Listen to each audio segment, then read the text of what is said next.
Cold rain pounded the silent streets as neon lights flickered over puddles of dirty water. Behind a shuttered restaurant, tied to a rusted dumpster with a frayed rope, a pregnant German shepherd lay trembling. Her once thick coat was soaked, her ribs faintly visible, her breathing shallow. She was too weak to bark, too exhausted to stand. People had passed her all day. Some looked. None stopped. Until he did. A homeless man with a torn jacket and worn-out boots slowed when he heard the faintest whimper beneath the sound of rain. He had no home, no steady meals, no certainty about tomorrow. His hands were numb from the cold, his stomach empty. Walking away would have been easier. No one would blame him, but when he stepped closer and saw the rope biting into the shepherd's fur and the fear in her tired eyes, something inside him refused to move on. "They left you here to die, didn't they?" he whispered, kneeling in the rain. The dog tried to lift her head. She couldn't.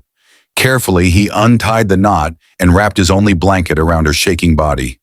In that moment, under the storm-dark sky, a man who had lost everything chose to save a life that wasn't his responsibility. What he didn't know was that this abandoned German shepherd belonged to someone powerful. And by rescuing her that night, fate had already begun rewriting his story. Before we continue, please leave a like and let us know where you are watching from in the comments. And don't forget to hit the subscribe button for more animal stories. Now let's continue with the story. Before the streets learned his name, before hunger hollowed his cheeks and silence became his closest companion, he had been someone people respected. He used to wake up before sunrise, iron his faded blue scrubs, and walk to the small veterinary clinic at the corner of Maple and 3rd. The building wasn't impressive, but inside it smelled of disinfectant and hope. Dogs barked nervously, cats hissed in carriers, and he moved among them with a quiet steadiness that made frightened animals calm down without understanding why. He had a gift, not brilliance, not fame, just patience. The veterinarians trusted him with delicate tasks, holding animals during surgery prep, monitoring anesthesia levels, cleaning wounds that made others wince. He spoke softly, always softly. "Easy now," he would murmur, fingers gentle against trembling fur. "You're safe." He believed that safety mattered, that even animals deserved dignity. His life wasn't luxurious, but it was stable. He rented a small apartment with peeling paint, but warm lighting. His mother lived with him, her laughter filling the kitchen when he burned toast or forgot to buy milk. Then the clinic began to struggle. Funding issues, delayed payments, equipment that couldn't be replaced. He watched it happen slowly, like a crack forming in glass. Staff meetings grew tense. Paychecks arrived late. One afternoon, the owner gathered everyone and delivered the news with wet eyes. They were closing. He told himself it would be temporary. He had experience. He would find another clinic. But rejection letters came faster than opportunities.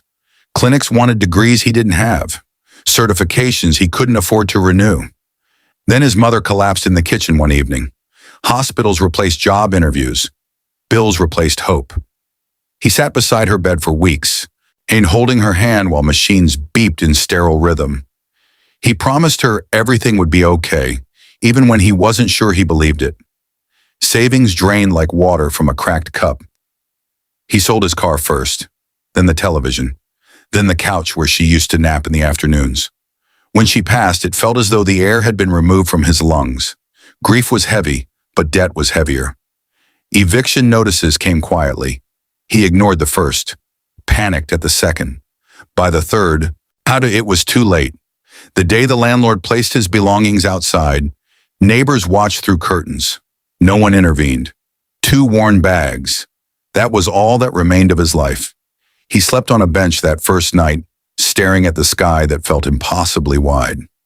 Rain began to fall. He did not cry.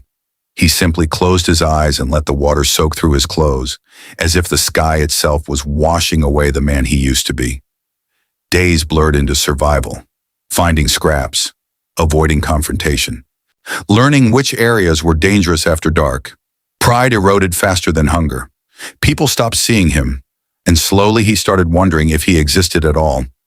But even in that invisible state, Even when the world reduced him to background noise, one instinct refused to die.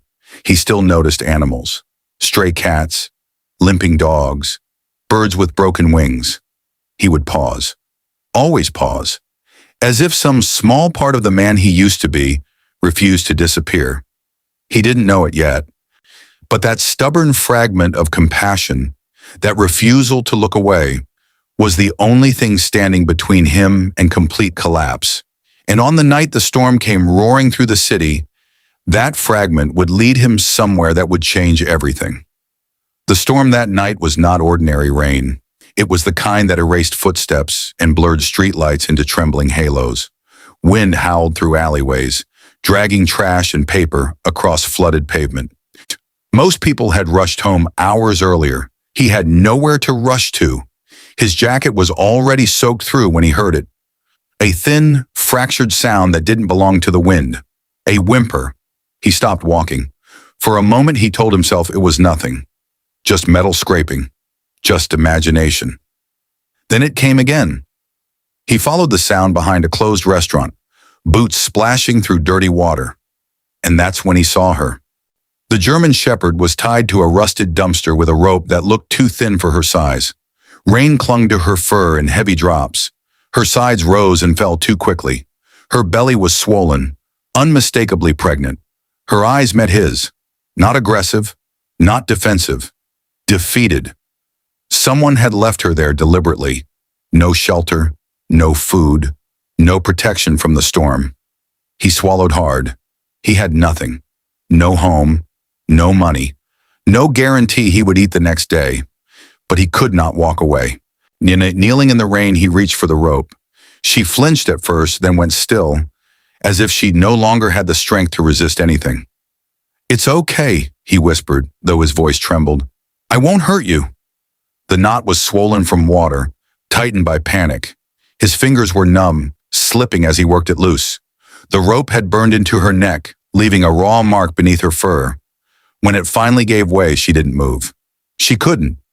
He slid one arm beneath her chest and tried to lift her. She was heavier than she looked, her body weak but still solid. His muscles strained, his knees nearly buckled. But he didn't let her fall. Under a nearby loading dock, he found partial shelter from the rain. Cardboard boxes were stacked against one wall. He dragged them into place, building a barrier against the wind. Plastic trash bags became insulation. It wasn't much, but it was something. He took off his jacket and wrapped it around her. The cold bit into his skin instantly. She watched him carefully as if trying to understand him. "You need a name," he said softly, sitting beside her. He hadn't spoken that many words in days. He studied her face. Strong features, intelligent eyes dulled by exhaustion. Even trembling, she looked resilient. "You're still fighting," he murmured. Lightning cracked across the sky, and in that flash of white light, something in her gaze shifted. Not strength, not yet, but willingness. "Grace," he whispered, because even abandoned in the rain, she still carried dignity, because even broken, she had not surrendered completely. "Grace," he repeated. The name felt right, as if giving her a name made her real again. She shifted slightly, resting her head against his thigh. Her breathing was uneven, her body cold. He tore the last piece of bread from his bag and placed it near her mouth. So she hesitated before eating, as though unsure she was allowed. "It's he said. Hunger clawed at his own stomach. He ignored it. He leaned back against the cold concrete wall, letting the rain drum beyond their fragile shelter. For the first time in months, he didn't feel invisible. He felt responsible. He didn't know who had left her. He didn't know if she would survive the night. But as the storm raged on, he made a quiet promise into the darkness. No one's leaving you again." He didn't realize that fate had heard him, and fate was not finished. The storm did not fully leave after that night. It lingered in the air, heavy and damp, as if the city itself had not decided whether to clear or collapse again. Grace barely moved the next day. He stayed beside her, watching the rise and fall of her breathing. Each exhale sounded fragile, like it cost her something. He found a discarded container and filled it with water from a public tap 2 blocks away. He guarded her as if the world might return to claim what it had thrown away. By the second evening, he noticed the change. Restlessness, soft whining, her body tightening in slow waves. He knew that rhythm. Labor. A flicker of fear passed through him.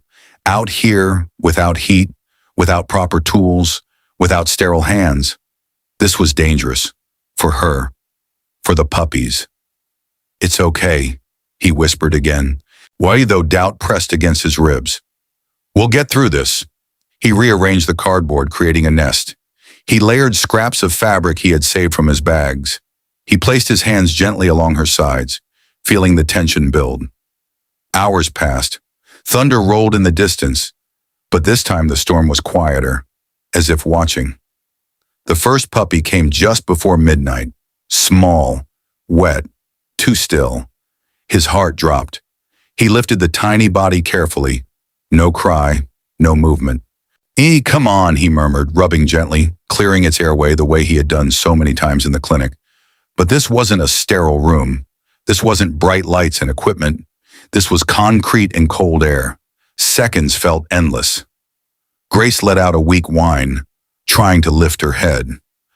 "I've got it," he said quickly, though fear was rising fast now.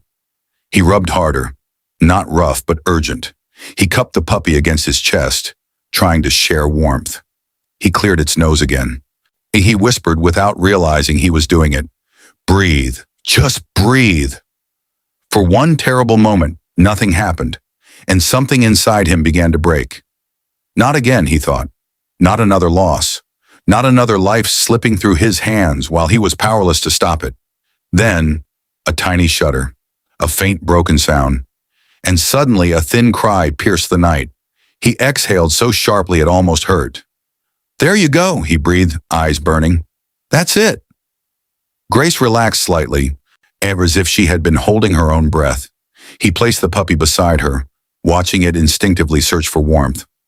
The others came slower. Each arrival carried tension. Each cry felt like a victory. By dawn, 5 puppies lay pressed against Grace's belly, their tiny bodies rising and falling in fragile rhythm. He had not slept. He had not eaten. But as the first weak sunlight crept beneath the loading dock, he leaned back against the wall and let out a quiet, exhausted laugh. "You did it, Grace," he whispered.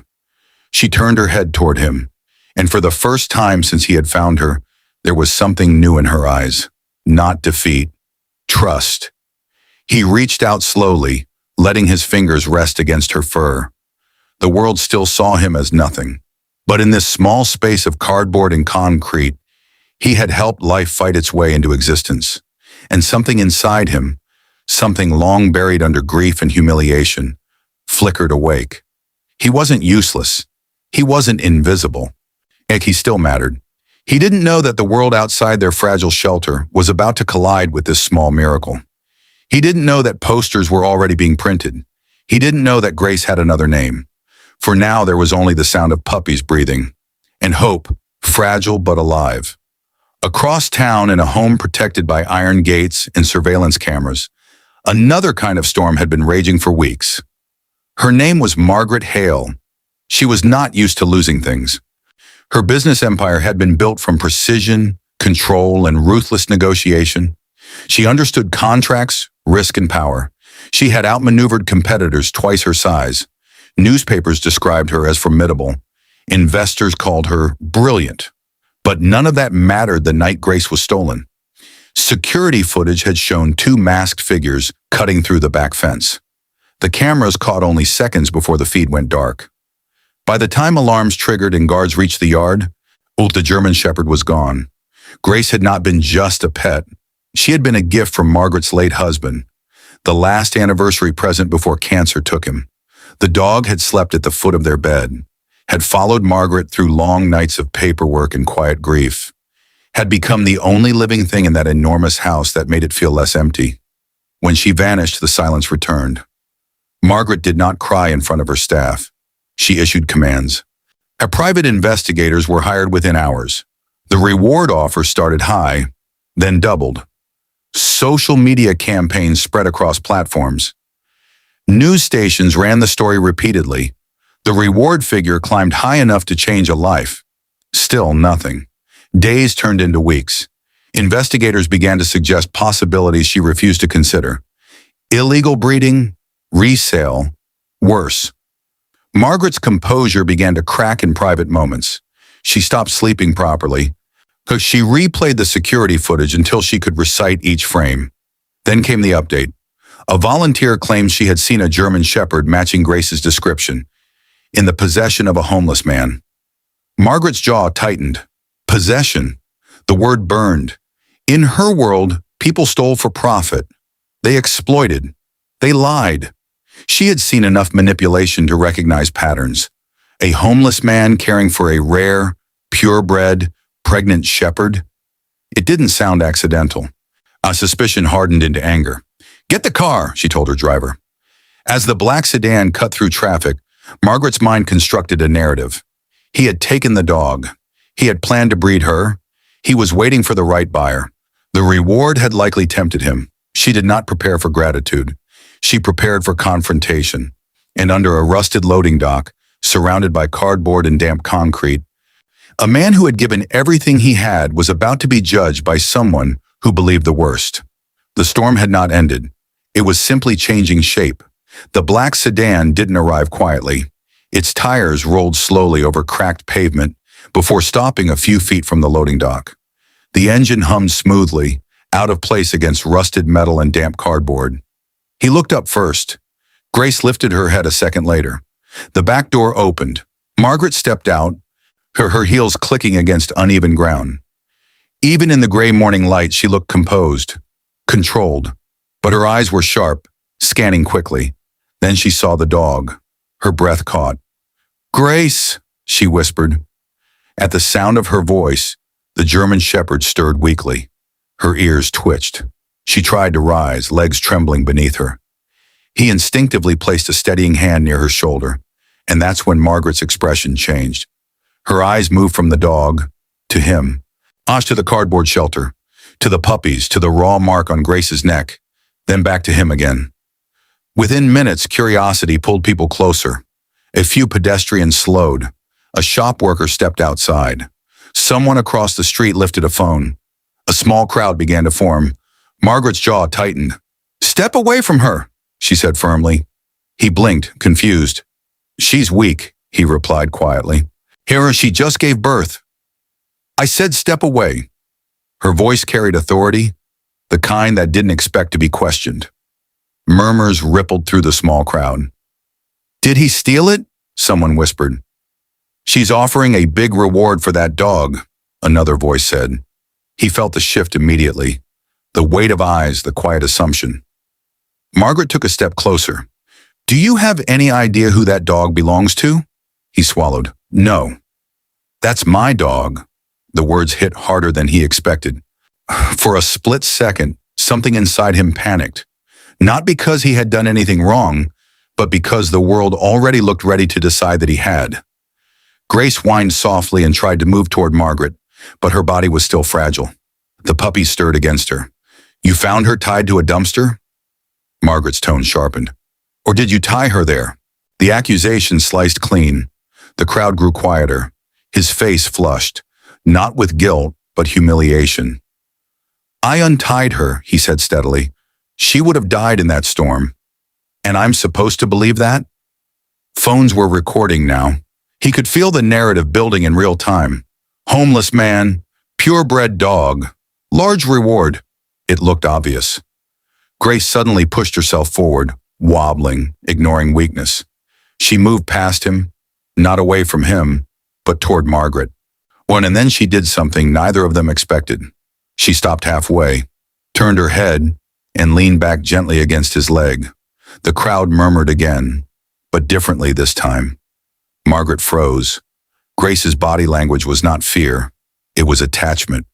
And for the first time since stepping out of the car, doubt cracked through Margaret's certainty. Grace pressed harder against his leg, trembling but deliberate. The gesture was small, but it shattered something. Margaret stared at the dog, at the way she leaned into the homeless man's side, not out of fear, but trust. The puppies stirred softly behind them, their tiny bodies bundled in scraps of cardboard and fabric. The crowd watched in complete silence now. Margaret stepped forward slowly, her composure thinning with every step. "Grace," she whispered again, her voice no longer sharp, but fragile. The German shepherd moved toward her, tail giving a faint, weak motion. Margaret dropped to her knees without hesitation, expensive coat soaking into damp concrete. She reached out with shaking hands and buried her fingers into Grace's fur. The contact broke her.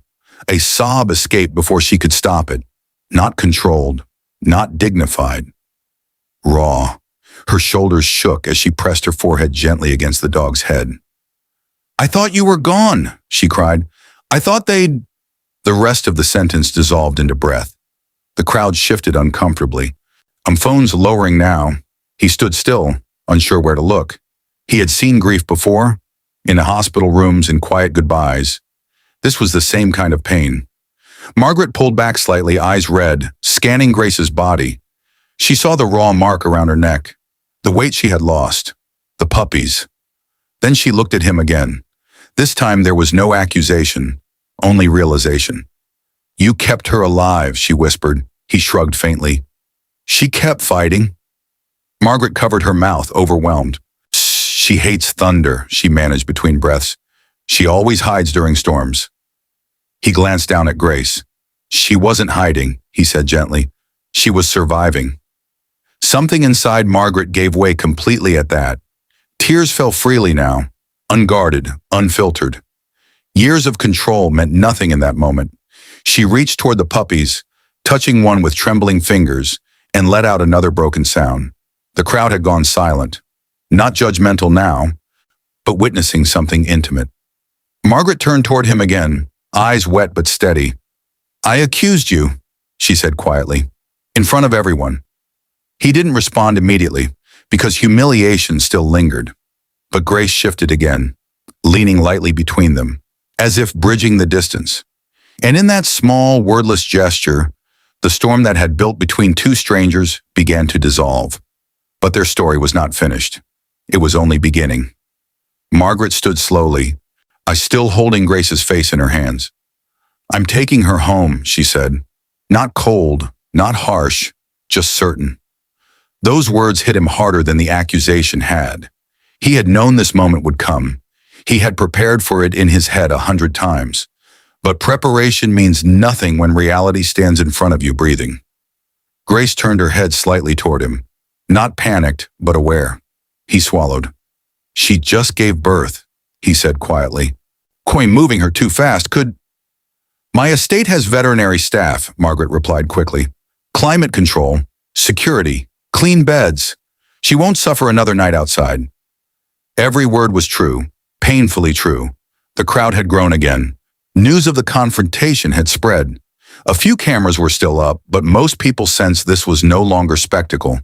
It was something sacred. He knelt beside the puppies. 3 tiny bodies, warm, helpless, breathing because of her and because of him. Margaret saw the way his hands moved, gentle, practiced. This wasn't someone pretending to care. This was someone who had memorized their tiny rhythms. "She named one," he said softly, almost to himself. Margaret looked at him. "What?" He cleared his throat. Grace kept nudging the smallest one toward me. Wouldn't stop.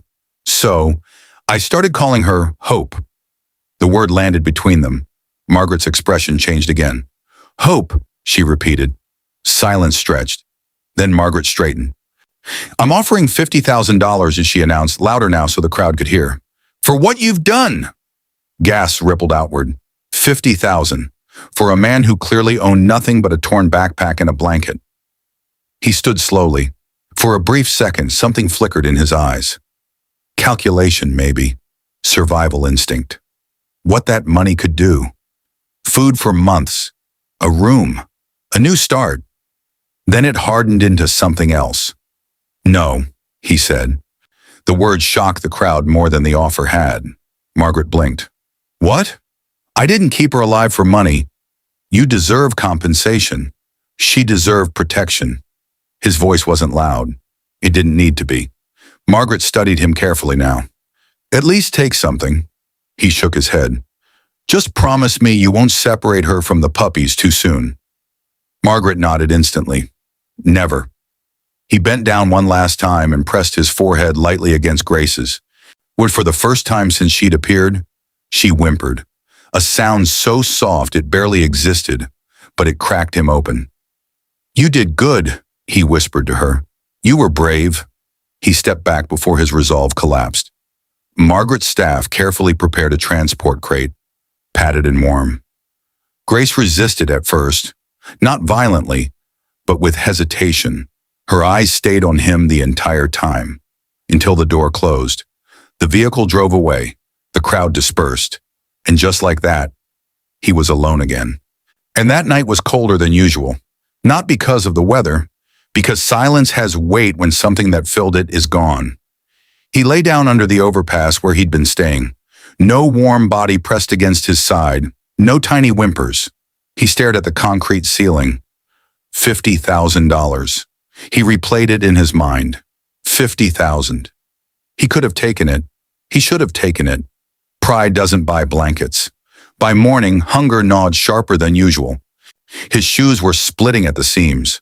A cough had been sitting in his chest for weeks.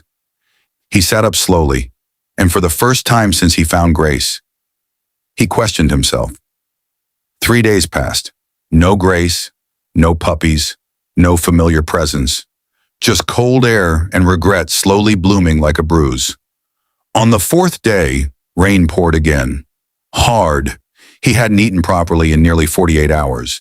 He tried to stand, and his vision swam. The world tilted. Concrete rushed upward, and everything went black. Rain hit the pavement like it had something personal against the earth. Cold, relentless, soaking everything. He hadn't eaten properly in 2 days. Pride doesn't fill your stomach. Pride doesn't stop dizziness. Pride doesn't keep infection away. He tried to stand when the rain got heavier. Bad decision. His legs trembled. His vision blurred. He reached for the concrete pillar to steady himself. And missed. The ground rose faster than he expected. Then nothing. Across town, in a heated estate wrapped in marble and glass, Margaret couldn't sleep. Grace hadn't left the window since she arrived. She ate. She nursed the puppies. But every few hours, she walked to the large living room window and sat, watching, waiting. The staff assumed she was adjusting. Margaret knew better. That night, Grace refused dinner. Instead, she paced, soft, restless whimpers.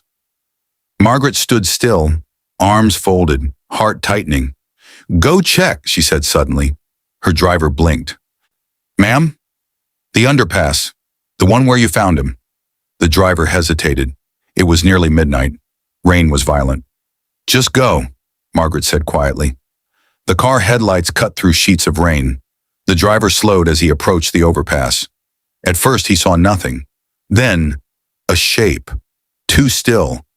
He slammed the brakes, jumped out, and there he was, unconscious, rain pouring over his body like he was already gone. The driver's stomach dropped. He checked for a pulse. Weak, but there. "Sir!" "Hey, can you hear me?" Nothing. He didn't waste another second. Within minutes, the man who refused $50,000 was laid across leather seats worth more than everything he owned. At the estate gates, Margaret was already waiting under an umbrella. When the driver opened the back door, her breath caught. He looked smaller somehow, colder, not stubborn, not proud, just human. "Call an ambulance," she said immediately. "No," the driver replied quickly. "Pulse is weak but steady. A hospital is 15 minutes. We can get there faster." Margaret didn't argue. For the first time in years, she climbed into the back seat of her own car and held the hand of a stranger. Hospital lights are cruel, too bright, too honest. Doctors move quickly. Dehydration, severe exhaustion, early pneumonia, untreated infection. If he had stayed out there another few hours, the doctor didn't finish the sentence. Margaret didn't need him to. She stood by the hospital bed long after the staff left. Machines beeped softly. He looked peaceful now, but fragile. Margaret exhaled slowly. "This is my fault," she whispered. She had offered money. He had refused. but she had let him walk away. Morning came. Gray light filtered through hospital blinds. His eyelids twitched, slowly, painfully. He came back. The first thing he saw was a ceiling he didn't recognize. The second, Margaret, sitting in a chair beside him. He's still in yesterday's clothes, eyes tired. "You're in a hospital," she said softly when she saw him focusing. He tried to speak, coughed instead. "You collapsed." Memory rushed back in fragments. Rain, darkness, regret. His eyes moved around the room slowly. "Why?" he managed to whisper. Margaret swallowed. "Because Grace wouldn't stop waiting at the window." Silence filled the space, and something in his expression broke again. But differently this time. Not humiliation, not pride, gratitude. "She saved me twice," he said faintly. Margaret nodded. "Yes," she whispered. "She did."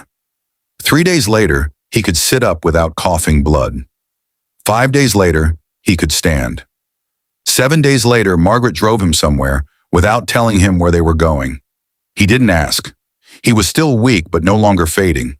When the gates opened, he expected the estate. Instead, he saw land, wide, open, fenced, temporary structures, construction equipment, to a large banner stretched across metal poles. He frowned slightly. Margaret stepped out of the car first. "Come," she said gently. He followed slowly. Halfway across the gravel path, he froze, because running toward him, uncoordinated, tiny, determined, were 3 growing puppies, and behind them, Grace, stronger now, healthier. But the moment her eyes locked onto his, she ran. Not cautiously, not politely. She ran like she had been holding her breath for a week. He dropped to his knees instinctively. She collided into him with force, whining loudly, licking his face, pressing against him so tightly he nearly lost balance again. And for the first time, he laughed. A broken, overwhelmed, disbelieving laugh. The puppies barked and climbed over his legs, especially the smallest one. "Hope. She remembers," Margaret said quietly behind him. He shook his head. "No," he said, voice thick. "She never forgot." When he finally stood, Margaret gestured toward the land. "This property belonged to my late husband," she said. "He believed retired service dogs deserved better than cages and forgotten corners." He listened carefully. "I've already filed the paperwork," she continued. "The Grace and Hope K-9 Foundation." He looked at her sharply. "Foundation?" She nodded. "For abandoned police dogs, retired military K-9s, strays with trauma histories, proper rehabilitation, medical care, placement." He stared at the half-built kennels, at the open land, at Grace sitting proudly beside him. "And where do I fit in?" he asked quietly. Margaret stepped closer. "You don't." He flinched slightly. Then she finished. "You lead it." Silence. Wind moved across the open field. He blinked. "I don't have credentials." "You kept a pregnant German shepherd alive under a bridge in winter." He swallowed. "I don't have money." "I do." He hesitated again. "Why me?" Margaret's voice softened. "Because when I offered you $50,000, you chose her instead." The words hit harder than any accusation ever could. "This won't be charity," she continued firmly. "You'll have a salary, authority, training resources, veterinary support. You'll build a team." His chest tightened. "Purpose, not survival. Purpose." Grace nudged his hand again. Hope barked at his shoe. He looked down at them, then back at Margaret. "I'll need one condition," he said slowly. Margaret raised an eyebrow. "Should we name it?" "Grace stays with me." Margaret smiled for the first time without grief behind it. "Of course." He took a long breath, the kind that fills lungs completely. "I accept." Construction finished 3 months later. The first intake was a retired bomb detection dog who had developed severe anxiety. He sat beside the kennel for hours. No cameras, no applause, just patience. Grace watched. Hope watched. Margaret watched from a distance, and slowly. The dog stopped shaking. 1 year later. The Grace and Hope K9 Foundation had rescued 23 dogs, rehabilitated 17, placed 12 into loving homes. 3 remained permanent residents. Grace had fully recovered. Hope had grown into her mother's shadow. And him? He no longer slept under bridges. He spoke at small community events about responsible adoption. He trained volunteers. He learned paperwork. He laughed more. One afternoon during an open house event, a reporter asked him a question. "Nar, do you regret refusing the $50,000? He looked across the yard. Grace was lying in the sun. Hope was wrestling with a retired K9 twice her size. Margaret was arguing gently with a contractor about expanding the West Wing. He smiled. "If I had taken the money," he said calmly, "this wouldn't exist." He looked at Grace. "And some things are worth more than $50,000. There's something people don't understand about near-death moments. And they don't always come with drama. Sometimes they come quietly, in the rain, under a bridge, with no one watching. He almost died, not because he was weak, but because pride can starve you. Grace almost died, not because she was unwanted, but because loyalty doesn't guarantee protection. They survived, because someone chose to look twice, and because a dog refused to stop waiting at a window.